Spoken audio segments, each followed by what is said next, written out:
គុំចោលស្ពកហ្នឹងណាព្រោះស្ពកហ្នឹងជាតិកាល់ស្យូមនេះធ្វើជីបានជីអានេះគឺអាចគោនេះអាចគោមានតម្លៃនេះដើររើសបានមួយថងនេះឥឡូវសបកពងមាន់ពងទានេះមួយថ្ងៃ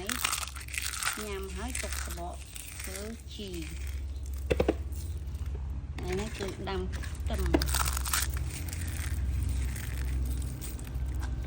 មុនគឺដាំគុលល្ខៃឥឡូវថ្ងៃនេះដាំខ្ទឹមម្ដងធ្វើជីយើងសូវមានដីច្រើនអញ្ចឹងយើងត្រូវដាក់ធ្វើជីឲ្យបានតែជីធម្មជាតិអញ្ចឹងណានេះមួយបាច់នេះ2000រៀលនេះតែមួយបាច់2000មកដាំឲ្យពេលស្លធ្វើម្ហូបអីខ្វះខាតអញ្ចឹងទៅវាឆក់កដៀតមកពេលដែរអញ្ចឹងណាបាច់ឲ្យមាត់ទៅលាយមួយជីអាចគោទៅហើយយើងមានជីស្វាយ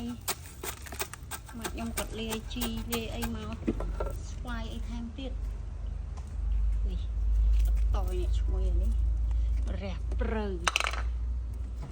ហើយនេះគល់ល្ខៃនេះលឹកខ្ទឹមហើយនេះ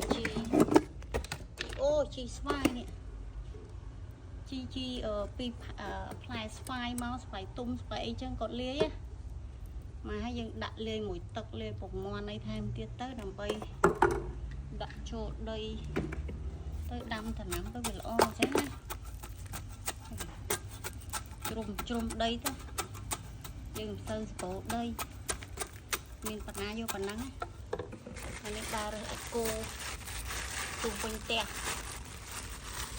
មកនេះទៀតយកមកលាយដាក់ត្រាំទឹកឲ្យវារីកតិចទៅដើម្បីដាក់ចូលគ្នាទៅឲ្យឡើងមានជីវជាតិកាល់ស្យូមផងអាចគោផងវីតាមីនស្វាយផងគ្រប់មុខចាហ្នឹងមានប៉ុណ្ណឹងឯងការងារដាំស្លឹកខ្ទឹម